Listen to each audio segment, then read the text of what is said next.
Good morning friend. Okay, હવે આજના એડિંગમાં આપણે ચર્ચા પહેલાં કરીશું કે બેટા સંયોજનનું સૂત્ર મેળવવાના દાખલાની વાત. કાલ છેલ્લા સંયોજનના સૂત્ર અને ભરાયેલા છિદ્રોની સંખ્યા ઉપર આપણે ચર્ચા કરી ગયા હતા. છેલ્લા જે કાલ ટોપિકની ચર્ચા કરી હતી અને જે ચર્ચા આપણે સમજ્યા હતા એમાં કોઈ પણ સીસીપી કે એફસીસી કે એચસીપી રચના હોય તો એમાં છિદ્રો ચતુષ્ફલક અને અષ્ટફલકે બે પ્રકારના છિદ્રો હોય છે, જેમાં કણોની સંખ્યા કરતાં અષ્ટફલકીય છિદ્રોની સંખ્યા સમાન પણ ચતુષ્ફલકીય છિદ્રોની સંખ્યા બમણી. જો કોઈ આયનીય ઘન પદાર્થ હોય તો તેમાં ઋણાયન દ્વારા સ્ફટિક રચના બને ધનાયન છિદ્રોમાં ગોઠવાય, તો એ ચતુષ્ફલકીય છિદ્રમાં પણ ગોઠવાય, અષ્ટફલકીય છિદ્રમાં પણ ગોઠવાશે. પરંતુ જ્યારે છિદ્રોમાં ગોઠવાય છે ત્યારે શું થશે તો હવે એની ચર્ચા પણ જાણીએ છીએ કે ભાઈ ધનાયન નાનો હોય તો ચતુષ્ફલકીય છિદ્રમાં, મોટો હોય તો અષ્ટફલકીય છિદ્રમાં ગોઠવાય. આ બેઝિક બાબતને ધ્યાનમાં રાખી અને હવે કેટલાક દાખલા ગણવાનો પ્રયત્ન કરીશું. ઓકે બેટા, તો હવે સૌથી પહેલાં બુકમાં આપેલા બે કોયડા સોલ્વ કરી દઈએ અને પછી બીજા કેટલાક આવા એક્સ્ટ્રા કોયડા સોલ્વ કરીએ. બુકમાં જે કોયડા આપ્યા છે એની રકમ લખતો નથી, અહીં વાંચી જઉં છું. તમારી પાસે બુક છે જ તો કોયડો 1.1 જુઓ. એક સંયોજન બે તત્વો એક્સ અને વાયનું બનેલું છે. ઓકે, તો બે તત્વો કયા છે? એક એક્સ છે, બીજો વાય છે. હવે પરમાણુ સીસીપી રચના બનાવે છે, બરાબર? તો એમાં વાય પરમાણુ સીસીપી રચના બનાવે છે. તો અહીંયા આગળ તમારો દાખલો ગણતી વખતે અહીંયા આગળ ક્લિયર કરી દો એક્સ અને વાય, બરાબર? તો અહીંયા આગળ જુઓ તમે કે એક્સ જો સીસીપી રચના બનાવે તો અહીંયા આગળ આપણે ચર્ચા કરીશું ગોળાઓની સંખ્યા અથવા પરમાણુની ગોઠવણી. પરમાણુઓ, બરાબર? કે જેની અંદર જો રચના જે બનાવે ને એની સંખ્યા ધારો કે n લઈ લઈએ તો વાયની સંખ્યા n છે. ઓકે, તો હવે એક્સ કેટલા હોય? કારણ કે વાય એ ઋણ પરમાણુ છે તો એના દ્વારા ગોઠવણી બનેલી છે અને ગોઠવણી જે પરમાણુ બનાવે એની સંખ્યા n છે. ઓકે બેટા, હવે એક્સ એ ધનાયન છે જે અષ્ટફલકે છિદ્રો ભરે છે અને જો અષ્ટફલકે છિદ્રો ભરે તેની સંખ્યા પણ n છે. તો હવે 2 પોઈન્ટ અહીંયા નોંધી દઈશું કે વાય પરમાણુ સ્ફટિક રચના બનાવે છે તેથી તેની સંખ્યા n છે. બરાબર, બીજો પોઈન્ટ લખીશું શું બેટા કે એક્સ ધન આયન છે જે અષ્ટફલકીય છિદ્રમાં ગોઠવાય છે તેથી તેની સંખ્યા પણ n છે. 2 પોઈન્ટ અહીંયા નોંધી દીધા બેટા. 2 પોઈન્ટ તમારે સાઈડમાં નોંધી દો અથવા પહેલાં લખી દો તોય ચાલશે. ઓકે, હવે બંનેની સંખ્યા n થઈ ગઈ તેથી સંયોજનનું સૂત્ર એક્સ વાય થાય. જવાબ તમારો. કેમ એક્સ વાય થયું? કેવી રીતે થયું? તો એનની સંખ્યા 1 છે, મતલબ એક્સ વાળાની એક જ n છે અને વાય વાળો પણ એક n છે. તો n આગળ જે સંખ્યા મળી એ એક્સની સંખ્યા 1 તો વાયની સંખ્યા પણ 1, તેથી સૂત્ર બની ગયું. બોલો બેટા, આ જવાબ જે કોયડો મેં સોલ્વ કર્યો એ કમ્પ્લીટ છે. હવે બીજો કોયડો 1.2, જેમાં જુઓ તત્વ બી પરમાણુઓ એચસીસી લેટિસ રચે છે અને એ પરમાણુ સમચતુષ્ફલક છિદ્રનો 2/3 ભાગ રોકે છે. ઓકે, તો આ પોઈન્ટ અહીંયા નોંધી દઈએ પહેલાં કે ભાઈ બી પરમાણુ એ કઈ રચના? એચસીપી લેટિસ રચે છે તેથી તેની સંખ્યા n છે. ઓકે, ચલો એક વાત ક્લિયર. બીજી વાત શું ક્લિયર કરીશું બેટા કે ભાઈ તત્વ એ ક્યાં ગોઠવાયેલો? સમચતુષ્ફલકીયમાં. તો હવે એ પરમાણુ સમચતુષ્ફલકીય રચના બનાવે છે અથવા સમચતુષ્ફલકીય રચનામાં ગોઠવાયેલા છે. હવે સમચતુષ્ફલકીય રચનામાં ગોઠવાયેલા છે તેથી તે 2n છે, પરંતુ તે 2/3 ભાગ રોકે છે. બરાબર, કેટલો ભાગ રોક્યો ને બેટા? 2/3. તો હવે એ અને બી પરમાણુની સંખ્યા, ચલો બી એચસીપી લઈ લીધી તેની સંખ્યા n છે, તો અહીંયા n લઈ લીધી. એની અંદર કેટલી છે? 2n. પણ 2n લીધી એના ગુણ્યા 2/3 કમ્પ્લીટ. તો આ બેનું પ્રતિશત પ્રમાણ થઈ ગયું.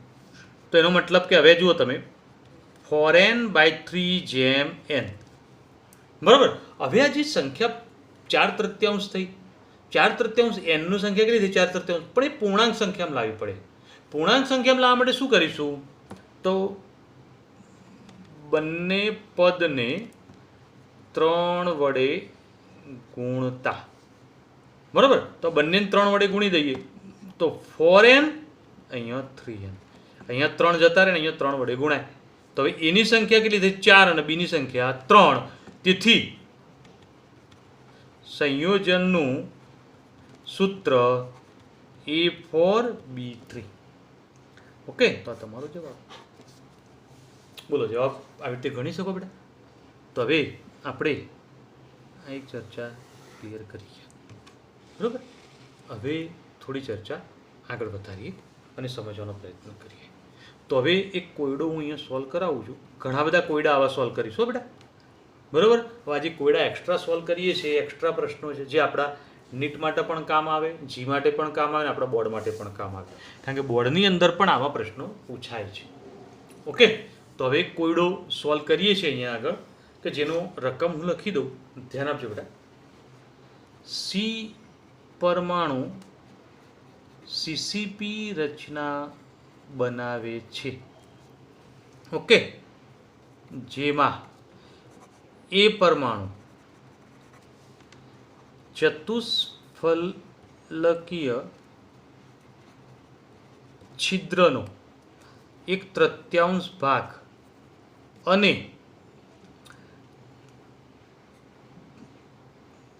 બી પરમાણુ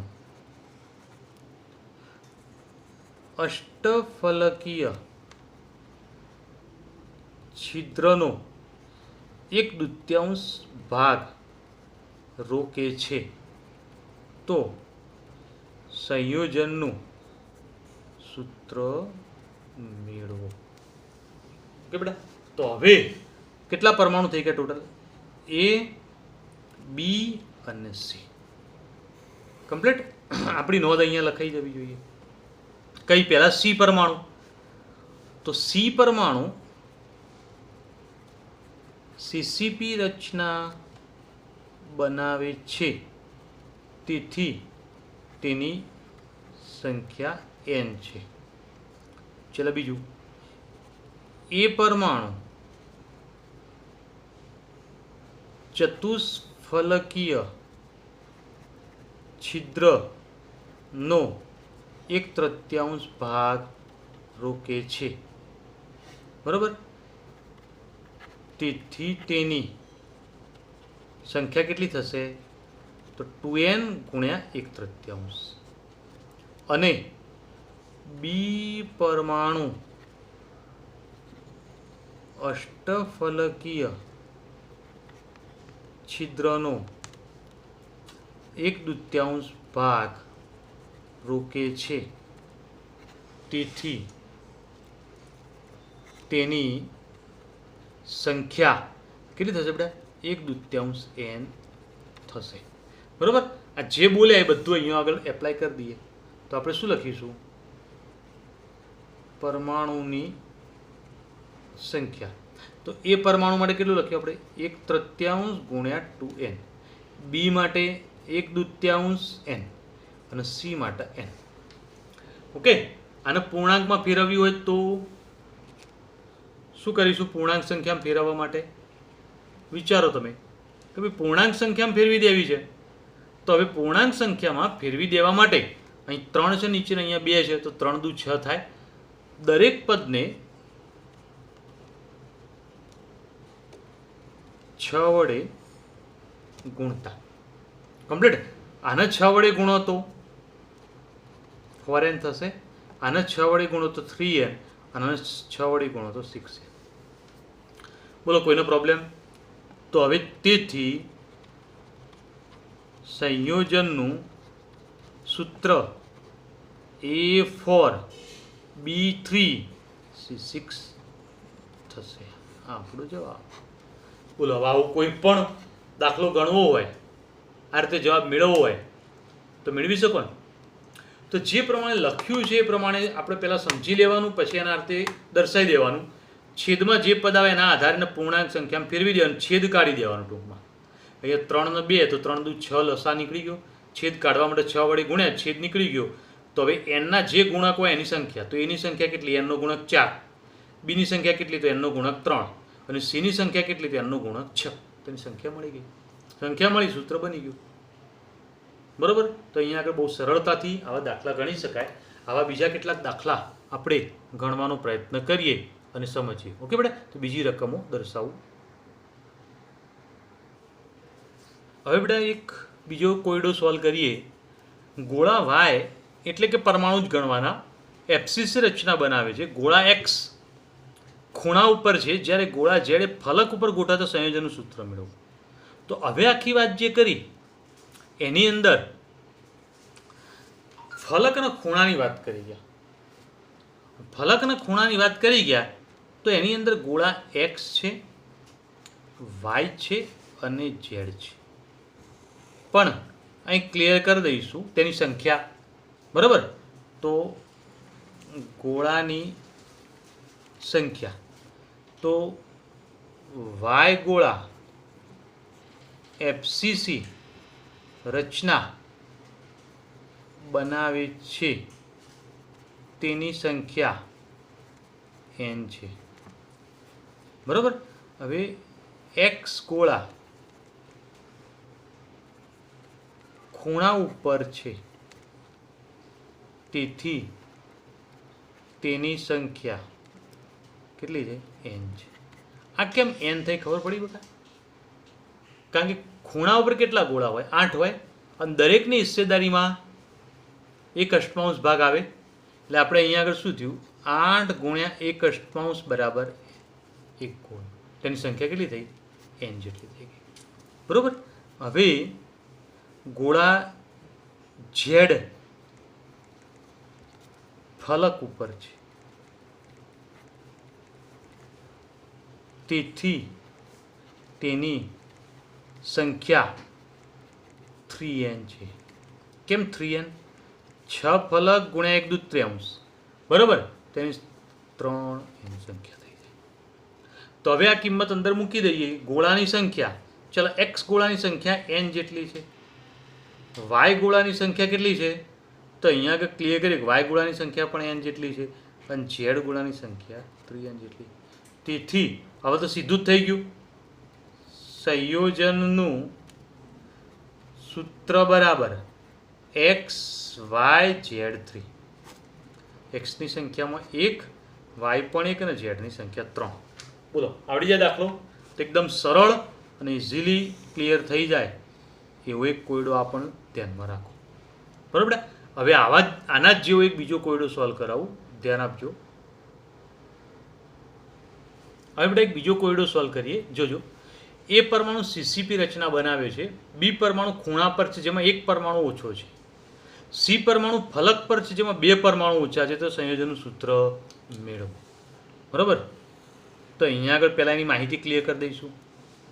ભાઈ એ પરમાણુ સીસીપી રચના બનાવે છે તેથી તેની સંખ્યા n છે. કમ્પ્લીટ એક વાત? ઓકે. ચાલો હવે પરમાણુ બી ખૂણા ઉપર છે જેમાં 1 પરમાણુ ઓછો છે. તો બી પરમાણુ ખૂણા પર છે, 1 પરમાણુ ઓછો છે. તેથી કેટલા થશે બેટા? ખૂણાઓ 8 હોય પણ 8માંથી 1 પરમાણુ ઓછો છે એટલે 7 થઈ ગયા ગુણ્યા 1/8. બરાબર. તેથી તેની સંખ્યા કેટલી થશે બેટા? 7/8 n જેટલી છે. બરાબર. ચલો હવે છેલ્લું કે ભાઈ સી પરમાણુ ફલક પર છે, જેમાં 2 પરમાણુ ઓછા છે, તેથી ફલકો કેટલી હોય બેટા? ફલકો 6, એમાંથી 2 ફલક ઉપર નથી, તો 4 ગુણ્યા 1/2, તો સંખ્યા બરાબર કેટલા થશે? 2n થઈ જાય ને? ઓકે, તો હવે એના પદ મૂકીએ. તો A, B અને C અહીંયા આગળ લઈશું ગોળાની સંખ્યા અથવા પરમાણુની સંખ્યા. ઓકે, ચલો A માટે n લઈ લઈએ, B માટે 7/8n અને C માટે 2n. કેટલો લસા આવશે? 8 જ છે નીચે, તો બધા પદને 8 વડે ગુણતા, બધા પદને 8 વડે ગુણીએ તો 8n, 7n અને 16n. તો હવે સંયોજનનું સૂત્ર A8 B7 અને C16. બોલો, આવડી જાય કોયડો? તો સરળ કોયડો છે, સરળતાથી ક્લિયર થાય, પણ થોડી સમજણ મળી જાય તો કોયડો સોલ્વ થઈ જાય. ઓકે, તો ધ્યાન રાખજો અને સમજો. હવે અહીંયા આગળ સમજવાનો પ્રયત્ન કરીએ બેટા બીજા એક કોયડાનો. એક કોયડો તમને હોમવર્કમાં આપું છું, સોલ્વ કરી દેજો. બરોબર? તો લખીએ કે ભાઈ C પરમાણુ ઋણ આયન છે. બરોબર? C પરમાણુ ઋણ આયન છે, જેમાં A પરમાણુ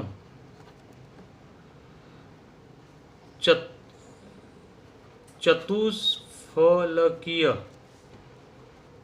છિદ્રનો 2/3 ભાગ રોકે છે, જ્યારે B પરમાણુ અષ્ટફલકીય છિદ્રનો 2/5 ભાગ રોકે છે. તો સંયોજનનું સૂત્ર મેળવો. ઓકે, ચલો એક બીજો કોયડો અહીંયા દર્શાવી દઉં, ધ્યાન આપજો બેટા. Q પરમાણુ FCC રચના ધરાવે છે.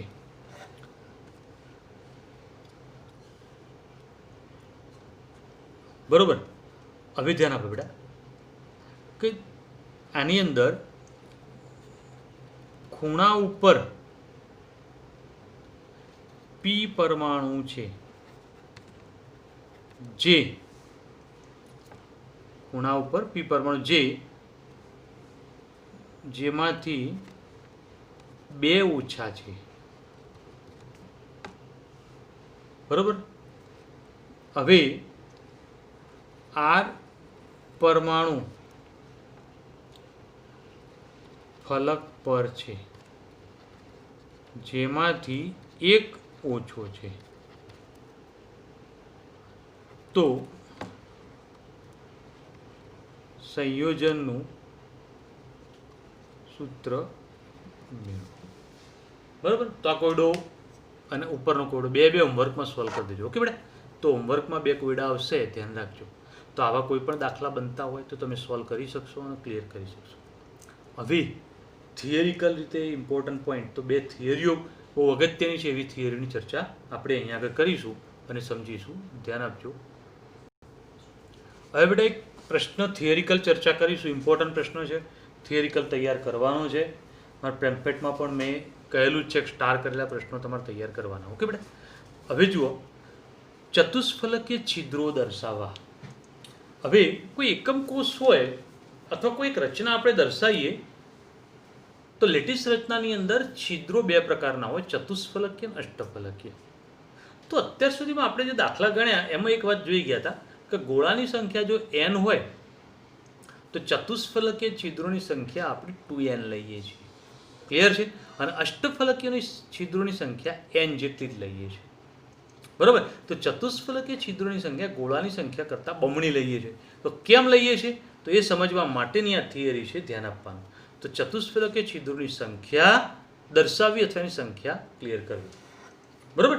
તો હવે થિયરીની શરૂઆત કરું. ધ્યાન આપજો બેટા કે આપણે બે પ્રકારની રચનાઓ જોઈએ, એક સીસીપી અથવા બીજી છે એફસીસી. આ બંને એકમ કોષનો અભ્યાસ કરીએ તો આવો કોઈ એકમ કોષ લઈએ તો એફસીસી એકમ કોષ એ 8 ભાગમાં વિભાજિત થાય.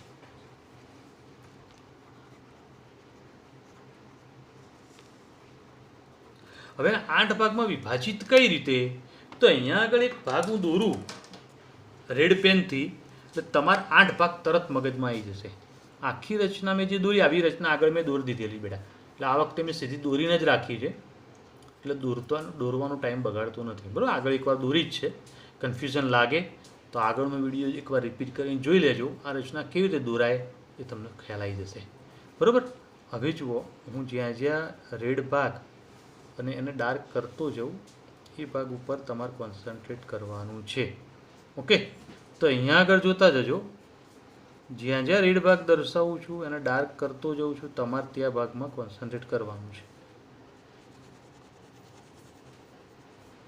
તો આખો એ એકમ કોષ જે દેખાય છે, આખી આ રચના દેખાય છે, એવી ને એવી જ એક નાની રચના બનશે. બરાબર? અને આવીને આવી જ એક નાની રચના બને તો એ વાત આપણે આગળ કરી ગયેલા છે. તો પહેલાં તો એ વાત સમજી લઈએ કે આવા 8 ભાગ પડે છે, અને 8 ભાગ કેવી રીતે છે, કયા છે, તો આના ઉપરથી સ્પષ્ટ ક્લિયર થઈ જશે.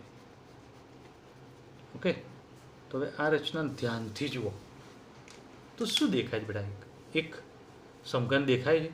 હવે આવો ને આવો જ એક સમઘન અહીંયા બાજુમાં છે, આ બે બાજુમાં છે, એના પાછળ બીજા બે સમઘન દેખાય છે. તો આ નીચેના ભાગમાં 4 સમઘન બનાવ્યા, એક્ઝેક્ટ 4 સમઘન ઉપર છે. તો મતલબ કે આખી રચના આપણે 8 ભાગમાં વિભાજિત કરી.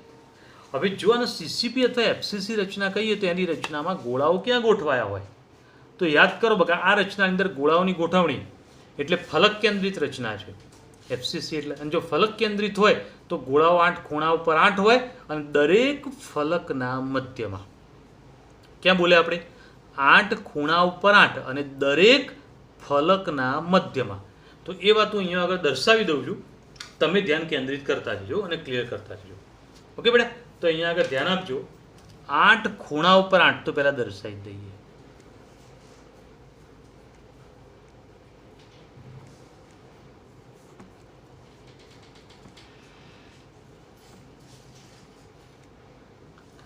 બરોબર? 8 ખૂણા ઉપર 8 થઈ ગયા. હવે દરેક ફલકનું મધ્ય, ફલક એટલે બાજુ, તો દરેક બાજુના સેન્ટરમાં લઈ લો બેટા. હવે દરેક બાજુ, આ એક બાજુ છે તો એવા 6 ગોળા આવશે, જોતા જજો. એક, બરાબર? તો એવી જ રીતે એક ઉપર અહીંયા પણ હશે, તો એવી રીતે આ બાજુના મધ્યમાં પણ હશે, એક આગળની બાજુના મધ્યમાં પણ હશે, એક પાછળની બાજુના મધ્યમાં અહીંયા પણ હશે, એક અહીંયા નીચે પણ હશે અને ઉપર પણ હશે. કમ્પ્લીટ? તો હવે આ જે રચના આપણે ક્લિયર કરી અથવા આ જે રચના આપણે સમજ્યા, એની અંદર લાલ ભાગમાં જે એકમ કોષ અથવા જે ભાગ દર્શાવ્યો છે એના ઉપર ધ્યાન કેન્દ્રિત કરો, ફક્ત લાલ ભાગ ઉપર. તો એની અંદર કુલ કેટલા ગોળા એના સંપર્કમાં આવ્યા?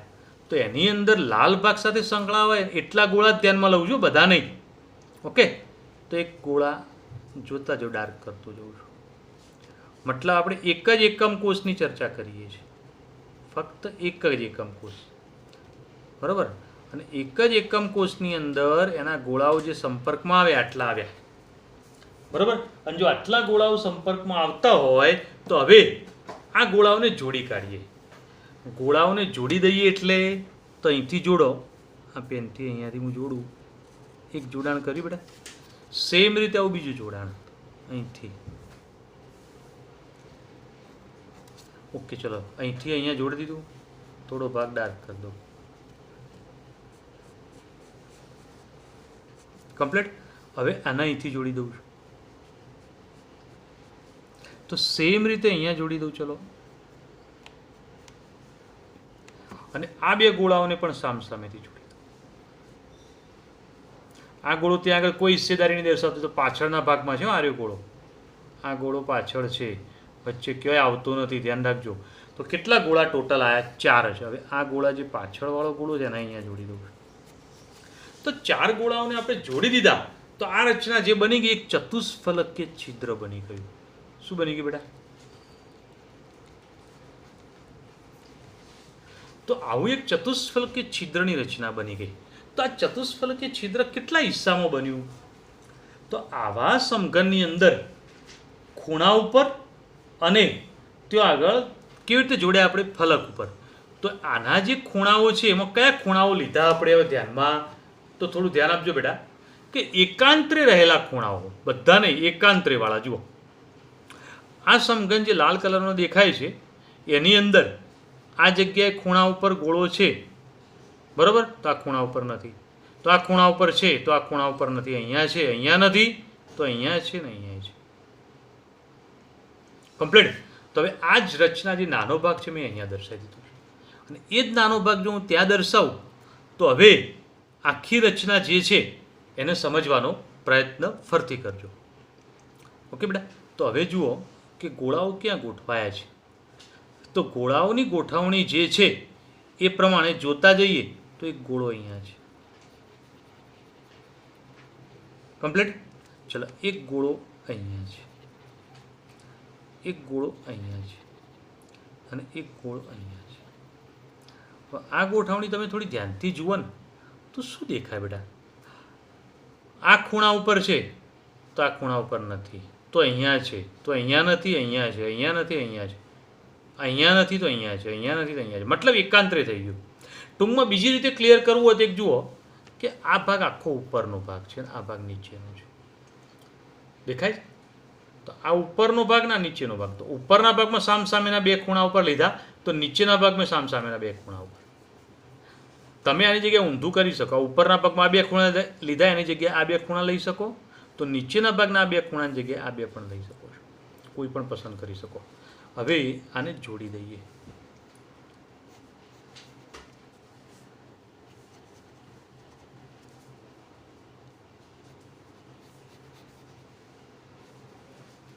બરોબર?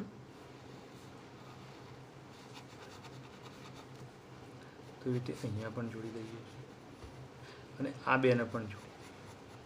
તો આ બધાને જોડતા એક વાત બની કે ચતુષ્ફલકીય રચના બની. તો આ વાત એક જ ને એક જ છે. તો મતલબ આ અંદર ચતુષ્ફલકીય છિદ્ર બન્યું. તો હવે જુઓ તમે કે ભાઈ દરેક નાના એકમ કોષના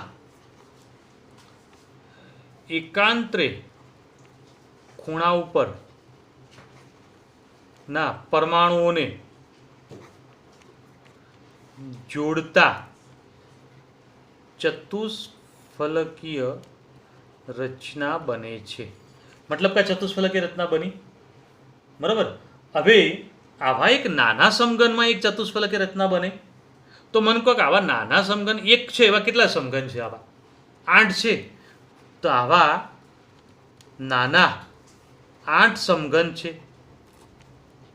અને જો 8 સમઘન હોય તો એનો મતલબ શું થયો કે 8 ચતુષ્ફલકીય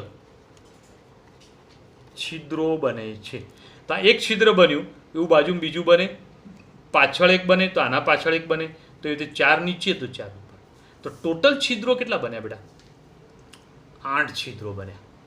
બરાબર? તો 8 ચતુષ્ફલકીય છિદ્રો બને છે. કોઈ મુશ્કેલી બેટા બોલે એમાં? હવે છિદ્રોની સંખ્યા 8, તો ગોળાની સંખ્યા કેટલી? તો ફલક કેન્દ્રિત રચનામાં ગોળાની સંખ્યા જુઓ તો ખૂણા. તો ખૂણા માટે કેવું? 8 ગુણ્યા 1 અષ્ટમાંશ બરાબર 1 પરમાણુ. તો ખૂણા ઉપરની વાત થઈ. હવે ફલક ઉપર. તો ફલક ઉપર કેટલી ફલકો? 6 ગુણ્યા 1 દૂત્યાંશ બરાબર 3 પરમાણુ. તો કુલ પરમાણુ કેટલા થયા? તો 4 પરમાણુ. તો કુલ પરમાણુની સંખ્યા 4 થઈ. અને જો કુલ પરમાણુ 4 હોય તો એની સંખ્યા જોઈએ આપણે તો n ગણી લો. તો આ ચતુષ્ફલકી છિદ્રોની સંખ્યા 8 થઈ તો એ 2n થાય. તો આપણે બોલ્યા હતા કે ગોળાઓની સંખ્યા કરતાં અથવા પરમાણુની સંખ્યા કરતાં ચતુષ્ફલકી છિદ્રોની સંખ્યા બમણી હોય છે. તો એ વાત અહીંથી પ્રૂફ થઈ ગઈ, સાબિત થઈ ગઈ. બોલો બેટા, આ વાત સાબિત કરી એ કમ્પ્લીટ. તો તમારે કંઈ પણ જગ્યાએ કન્ફ્યુઝન લાગે, કંઈ પણ જગ્યાએ એવું ના ખબર પડી વાત આવે તો વિડીયો રિપીટ કરીને એકવાર ફરીથી સમજી લેજો, જેના કારણે ક્લિયર થઈ જાય. તો હવે ચતુષ્ફલકીય રચનાની વાત સમજી ગયા. આવી જ વાત હવે અષ્ટફલકીય માટે પણ સમજીએ અને ચર્ચા કરીએ. હવે બેટા, અષ્ટફલકીય છિદ્રો દર્શાવવા માટેની પણ એક વાત છે. ઉપરના જેવી જ વાત કે ભાઈ સીસીપી અથવા એફસીસી રચના તમે દર્શાવો છો તો એની અંદર 8 ખૂણા ઉપર 8 પરમાણુ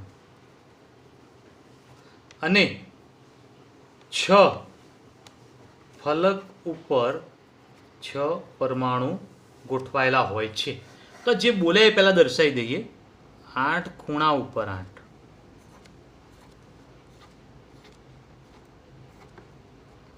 તમારા માટે હવે આ મુશ્કેલ નથી, થોડું ઝડપથી દર્શાવી દઉં છું. રચના પણ મેં ઝડપથી દોરી દીધી છે.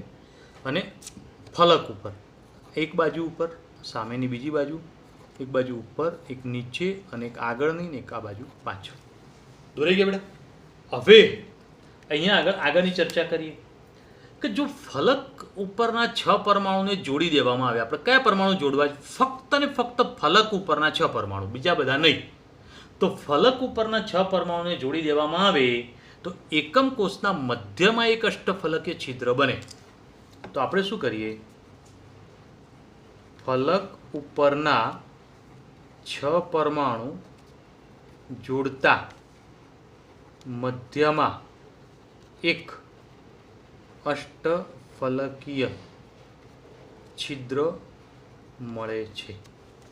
બરાબર? તો હવે એ જે બોલ્યા એ પ્રમાણે અહીંયા આગળ વાત હું દર્શાવી દઉં, ક્લિયર કરતો. બરાબર?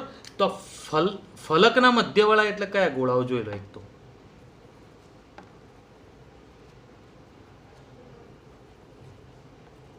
બોલો, આ જે દર્શાવું છું, જે ક્લિયર કરું છે, કમ્પ્લીટ થઈ જાય છે. જે લાલ ભાગમાં દર્શાવે ગોળાઓ કયા છે? ફલકના મધ્યવાળા. બરાબર? હવે આવા ગોળાઓને જોડી દઉં છું.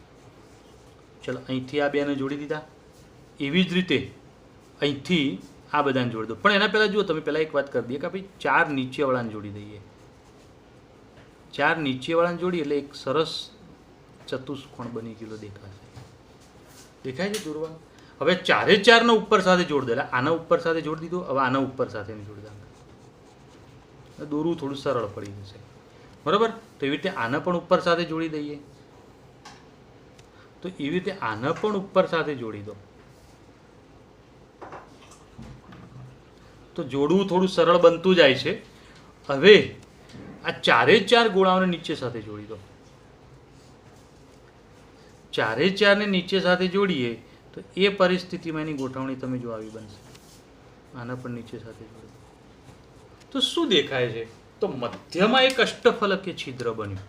આવું અષ્ટફલકીય છિદ્ર એટલે કેવી રચના દર્શાવે છે? તો તમે જુઓ, અષ્ટફલકીય છિદ્રની રચના આવી બની છે.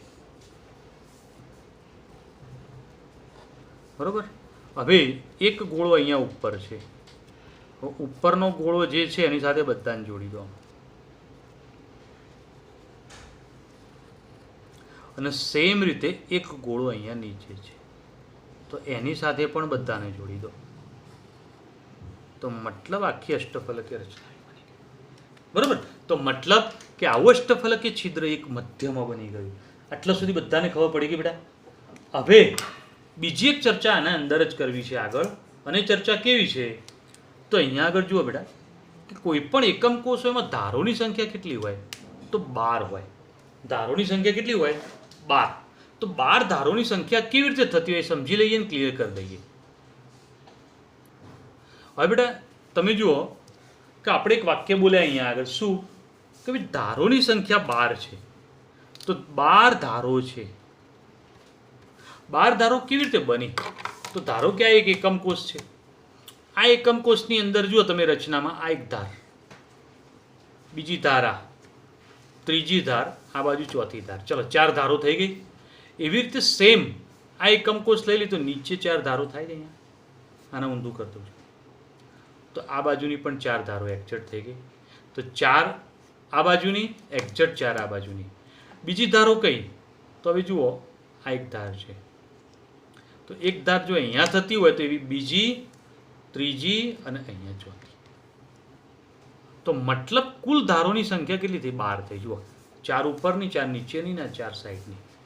તમારા રૂમનો ઓરડો જે છે એની અંદર જે બે દિવાલો આમ ભેગી થાય છે, આમ જ્યાં જ્યાં ભેગી થાય એની અંદર આ જોડાણવાળો ભાગ જેટલા છે એ ગણી કાઢો, 12 થઈ જશે. એની 12 ધારો છે. તો અહીંયા આગળ રચના બની એની અંદર 12 ધારો છે. દરેક ધાર ઉપર એક અષ્ટફલકીય છિદ્ર બને છે. દરેક ધાર ઉપર એક અષ્ટફલકીય છિદ્ર બને છે. પણ અહીંયા આગળ આ અષ્ટફલકીય છિદ્ર કયું? તો એક એકમ કોષ જે છે એના 2 ખૂણા અને 2 ફલકો પરના પરમાણુ વપરાય છે. જ્યારે 2 પરમાણુ બીજા એકમ કોષના હોય છે. બરાબર? તો 2 પરમાણુ બીજા એકમ કોષના હોય છે. તો હવે આ વાત જે સમજ્યા એ ક્લિયર કરી દઈએ. તો હવે આ ધાર ઉપરના પરમાણુની ગોઠવણી કેવી રીતે બને છે? તો ધાર ઉપરના પરમાણુઓની ગોઠવણી અહીંયા આગળ સમજાવી દઉં અને ક્લિયર કરીને રચના દોરી દઉં એકવાર. ઓકે બેટા? હવે બેટા એક રચના આપણે જે વર્ણન કરી એની સમજવી છે કે ભાઈ દરેક ધાર ઉપર એક છિદ્ર હોય. જો દરેક ધાર ઉપર એક છિદ્ર હોય તો આ મેં એક એકમ કોષ દર્શાવી દીધો છે. તો આ ધાર ઉપર એક છિદ્ર દર્શાવીએ, આ જ ધાર ઉપર. ઓકે? અને જો એ ધાર ઉપર એક છિદ્ર દર્શાવવું હોય તો આપણે શું બોલ્યા હતા કે આ એકમ કોષના 4 ગોળાઓ કયા? 2 ખૂણાવાળા અને 2 ફલકના મધ્યવાળા. બરાબર? તો 2 ખૂણાવાળા કયા વાપરીશું? તો આપણે આ 2 વાપરીશું, જોઈ લેજો. અને 2 ફલકના મધ્યના. તો 2 ફલકના મધ્યના એટલે એક આ ફલકના મધ્યનું અને એક આ ફલકના મધ્યનું. ઓકે? તો 4 ગોળાના વાપરી કાઢ્યા. હવે 4 ગોળા જે છે એ બીજા એકમ કોષના બાજુના. તો એક ગોળો એનો અહીંયા લઈ લીધો. તો એક ગોળો અહીંયા લીધો, એ આ દર્શાવી દીધો. અને બીજો ગોળો એનો જે છે અહીંયા લઈ લઈએ આ રીતે. તો આનો મતલબ કે 6 ગોળા થઈ ગયા. આ 6 ગોળાને હવે જોડી દઈએ.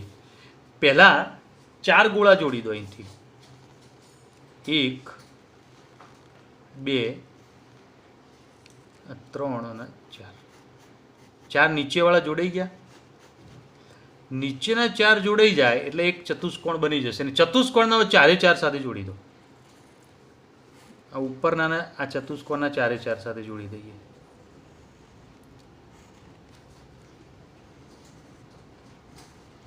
બરોબર? તો સેમ રીતે હવે આ 4 નીચે સાથે જોડી દઈએ. તો નીચે સાથે પણ જોડી દો. હવે તો આ એક સરસ એક ચતુષ્કોણ જેવી રચના બની હતી અને એના ઉપર નીચે સાથે જોડી કાઢ્યો હતો. તો આ એક સરસ પ્રકારની એક અષ્ટફલકીય છિદ્ર રચના બની ગઈ. તો હવે ધારોની જે ગોઠવણી બને છે એની ગોઠવણી જે બની એની રચના વિચારો બેટા કે દરેક ભાગ એ બીજા 4 એકમ કોષ સાથે સહિયારો હોય. કયો? ધારનો. દરેક ધારનો ભાગ. તો આ એક એકમ કોષ છે, આ એની ધાર. તો આ ધાર ઉપર જો કોઈ ચતુષ્ફલકીય છિદ્ર હોય અહીંયા આગળ આખું આમ, તો એ છિદ્ર એના બાજુનો એકમ કોષ, એના ઉપરનો એકમ કોષ અહીંયાનો અને આ બાજુનો એકમ કોષ એક બીજો. તો ટોટલ 4 એકમ કોષના ભાગમાં હોય. તો ધાર ઉપરનું છિદ્ર દરેક એકમ કોષના ભાગમાં